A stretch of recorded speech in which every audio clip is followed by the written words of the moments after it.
Друзья, всем привет! Сегодня я расскажу вам о столе для распечатки рамок.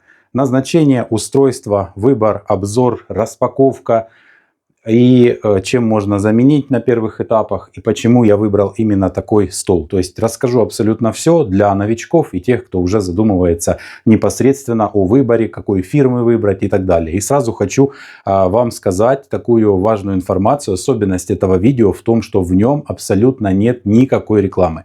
Все, что я буду называть, сравнивать, говорить, никаким образом не проплачено. Я никого не буду склонять к какому-то выбору и никому навязывать свои мысли. Я лишь объективно аргументирую свои доводы и свой выбор, чтобы вы имели эту информацию. Итак, друзья, стол для распечатки рамок. Вот такой красавец. Его длина 1,20 м.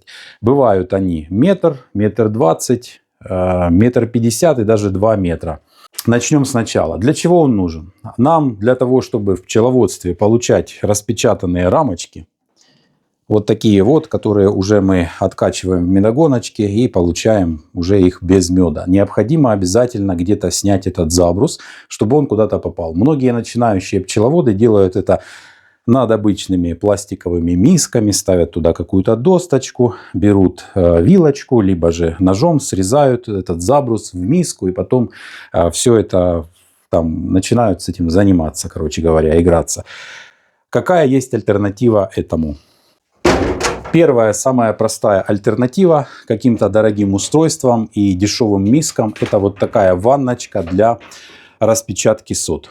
Состоит она из подставки в виде такой решетки, нержавеющая, какую-то емкость определенную имеет, плюс весь забрус осыпается внутрь. То есть, когда мы устанавливаем сюда рамочку 145-ю либо 300-ю, как нам удобно, работаем с ней и срезаем забрус. Все это дело сюда проваливается, и потом можно ее наклонить, мед стекает к задней стеночке, и там мы его потом, выбрав отсюда забрус, выливаем мед через край куда-то, и там уже его отфильтровываем. Потом эту ванночку моем, вытираем и в следующий раз снова по той же схеме. Недостаток такой ванночки лишь в том, что она имеет маленький объем. То есть для хорошего объема ульев, пасеки, большого количества рамок эта ванночка, к сожалению, не подходит. Что с моим оборудованием некоторым случилось, многие знают мою историю, поэтому какое-то время, долгое время я пользовался такой ванночкой, мучился. И все же решился, настало время купить нормальный стол. Я взял совершенно другой, не такой, как был раньше. Значит, смотрите, в чем его особенность. Рассказываю по порядку. Во-первых, комплектация идет с крышкой. Обязательно я захотел купить крышку. Почему? Потому что это очень удобно. Работая с рамками, работая с пищевым продуктом, медом и рамками, мы закрыли крышку, ушли на обед, либо же на ночь, еще какие-то нюансы. То есть вы закрываете от мушек, паучков, всякой там моли, блошек, кошек и так далее. Это очень практично и классно. Зимой что-то сюда даже можно сверху поставить, да, не тяжелое, чтобы не продавить там конкретно, хотя не продавливается. Ну да ладно. Значит, сразу скажу, крышка эта нержавеющая, но она обклеена еще транспортировочной такой лентой, которую нужно сорвать. Сразу покажу материал крышки на камеру, чтобы было видно. Это 430-я нержавейка 0,5 мм. Ну и размеры листа указаны. Выглядит она вот таким образом. Эта нержавейка считается условно пищевой. То есть она ближе к непищевой нержавейке. И контактировать этой нержавейки с пищевым продуктом нельзя. Но это крышка. То есть к крышке меньше у нас каких-то претензий. Поэтому в качестве покрывного материала она подходит идеально. И удешевляет сам стол. И плюс ко всему она нормально, практично, прочно и не ржавеет. Оснащена ручками. Следующий элемент стола непосредственно сама ванна, куда у нас будет счищаться забрус. Кто не знает или кто смотрел других производителей, может увидеть, что есть столы, которые комплектуются корзинами. Внутри ставятся корзины, что-то по типу такой ванночки, только глубокая. А точнее даже что-то по типу вот такой корзины, как у меня на воскотопке. Перфорированная вот такая нержавейка. И туда, в эту корзину, счищается забрус. Я не захотел брать корзины, они абсолютно, ну, на мой взгляд, не нужны, потому что это все будет туда падать, нагромождаться, что потом делать с той корзиной, дополнительно как-то мыть. Ну, я подумал, для чего мне корзина? Если бы я сразу эту корзину брал и ставил в воскотопку, переставлял 12-рамочную, тогда, возможно, может быть. Но я работаю несколько иначе, поэтому мне удобнее, чтобы внизу у меня было просто вот такое поддон, лоток, который фильтрует забрус. Я вам его сейчас ближе покажу, все тут внутри покажу. Значит, первый элемент, который у нас выступает наружу, это вот такая подставочка. Для чего она нужна? Мы ставим сюда рамку, есть шип острый, на который мы можем рамочку вот так установить, она уже никуда не соскальзывает. И здесь уже распечатываем либо вилкой, либо ножом. Весь забрус падает у нас вниз. Если, ну, я вообще правша, просто вам на камеру, чтобы вам не закрывать и было удобнее, показываю вот так. В данном исполнении это должно быть вот так, чтобы падало не в лоток, а мимо. И вы распечатываете. Первое преимущество и назначение стола для распечатки рамок в том, что в него падает забрус, не мешая вам работать. Он не накапливается вот здесь очень быстро, через буквально там 10 рамок, полурамок. Второе его назначение этого стола. Тот забрус, который упал, он его там фильтрует от меда, то есть отстаивает, выполняет роль отстойника. Забрус остается на внутреннем лотке, мед стекает ниже. И третье его назначение – это накопительная функция. То есть мы накапливаем рамки к загрузке медогонки. 33 рамочки влезает в этот стол.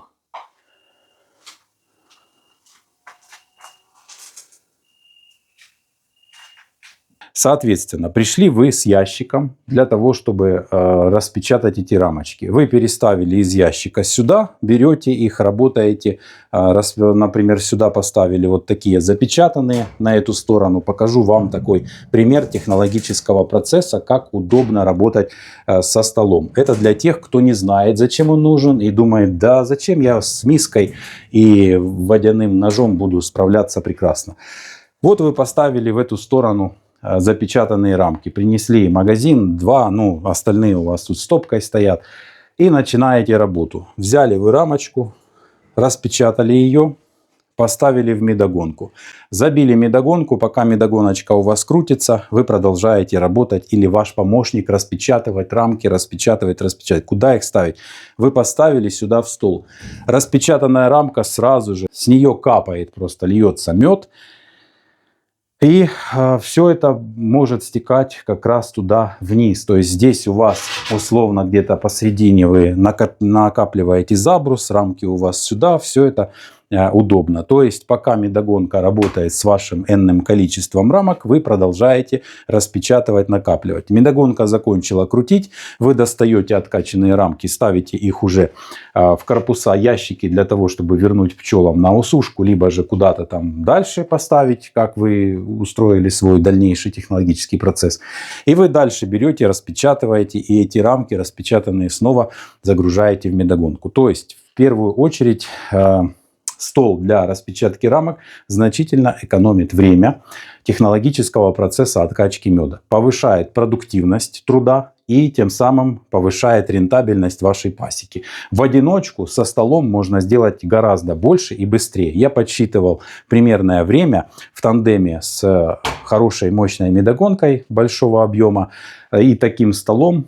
Производительность труда повышается в 2,8 раза. То есть считайте, что вы один можете сделать почти в 3 раза больше, а если чуть-чуть наберете скорости, то в 3-4 раза с этим оборудованием можно сделать больше. То есть вам не нужно нанимать или же просить кого-то в помощнике, чтобы это сделать. Итак, со столом разобрались с его функциональным назначением. Теперь переходим непосредственно, да, вот не сказал за этот. После того, как вы электроножом распечатали рамки, вы можете нож сюда просто положили, ничего не сгорит. Все будет, не надо его там никуда засовывать, запихивать, вешать и так далее. Просто вот кинули, и он дальше лежит. Кинули, и он лежит. Все у вас удобно, все под рукой, все работает. Следующий этап, друзья. Стоит вопрос, какую же именно фирму выбрать и какого производителя. Я скажу, что этот стол у меня производителя Бистар. Это самый дорогой стол из тех, которые есть сегодня на рынке. Есть еще пару производителей, которые предлагают подобную продукцию. Но почему я выбрал именно Бистар? Я повторяюсь, это не реклама. Я объясняю свои доводы. У других производителей, которых я рассматривал, толщина металла самого стола, вот я вам крышку показал, 0,5 мм. Толщина самого стола у других производителей 0,6. У этого стола толщина металла, вот вы видите, как он играет, 0,5. У этого металл 0,8 мм. 0,8 против 0,6. И это значительно. Я вот так вот его покачаю, он не качается, он не вибрирует, нет никакого вертолета. То есть это реально устойчивая конструкция. Здесь идет плюс еще уголок, который загнут идет. Я сейчас покажу ближе. Итак, показываю вам качество изготовления.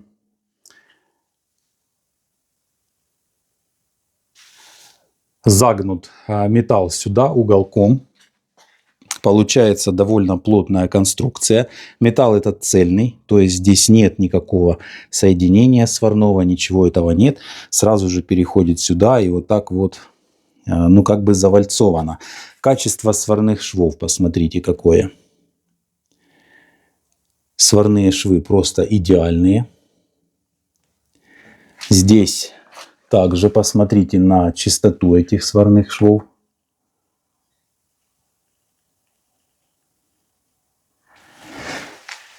Так, ну и обещал внутри показать. Вот так выглядит это не корзина, а вот такой лоток. Под лотком находится вот такой вот формы. То есть лоток у нас лежит.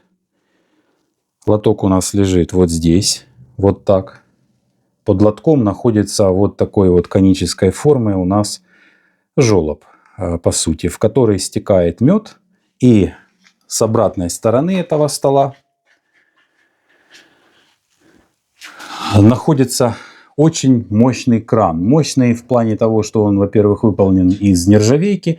Во-вторых, он впечатляет своим диаметром. Конечно, с такого крана можно молоковоз слить за считанные секунды. Я не знаю, диаметр, наверное, не меньше, чем 50 миллиметров. Усиленная ножка идет, то есть это все дело усилено вот таким вот образом. И плюс фиксаторы для самой ножки. Ножка телескопическая. Сейчас она выдвинута на расстояние до вот этого вот винта. То есть я ее поставил на этот винт. Вот так ножка внутри стоит. Если ее полностью задвинуть вверх, тогда стол будет очень маленьким, ниже, чем сейчас. И также его можно еще поднять где-то на 10 сантиметров, что очень удобно и для низких, и для высоких людей. Регулирование по высоте. В принципе, они-то все регулируются. Это не особенность производителя, но обратите внимание на ножки других производителей и обратите внимание на ножку этого производителя, которого выбрал я. Это очень широкий профиль, 40 миллиметров, наверное, 20 на 40.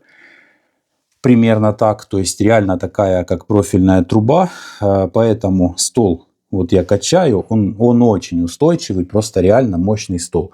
И теперь самое главное, о чем я хочу поговорить чуть-чуть больше времени. Посмотрите, здесь осталась еще маркировочка самой нержавейки, которая использовалась. 304 нержавейка, 0,8 мм. И дальше там уже пошли ее размеры. Я хочу обратить ваше внимание именно на марку нержавеющей стали. Я показал вам марку крышки и теперь показал вам марку самого стола. Когда я выбирал столы, я был в одном из магазинов, где реально видел столы двух производителей других. Они отличались своим внешним видом, отличались от этого стола реально своей хлипкостью, не такой устойчивостью, работать не так приятно. И плюс к тому же у одного производителя нержавейка проходит по требованиям пищевой нержавейки, у другого производителя там не пищевая нержавейка. Внимание, внимание, внимание! Не пищевая нержавейка марки там 200, AISI 201, 202, вот что-то такое. Я спросил, причем на сайте, когда я смотрел, не было написано марки. Стол для распечатки рамок и так далее.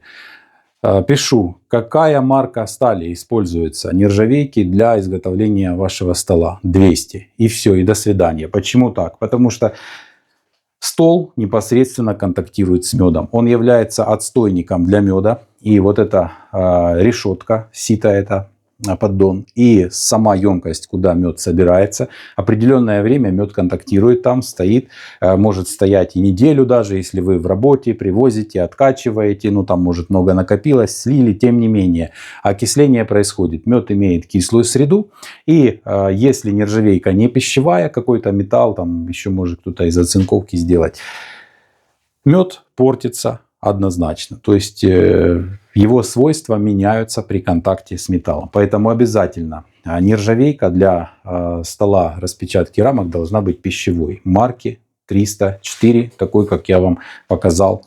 Сразу скажу, есть еще такое заблуждение людей, которые проверяют магнитом. Если не магнитится, значит это нержавейка. Если магнитится, значит ржавейка. То есть если не магнитится, то пищевая, магнитится не пищевая. Дело в том, что, во-первых, сейчас рынок заполонили много разных марок нержавейки из Китая. И там могут быть такие поделки, которые... Ну, я не буду вдаваться в подробности. Я знаю, чем отличаются эти марки. Почему они не магнитятся. Не буду долго рассказывать. Вопрос лишь только в том, что этот тест на магнит никак не говорит о том, что нержавейка пищевая или не пищевая.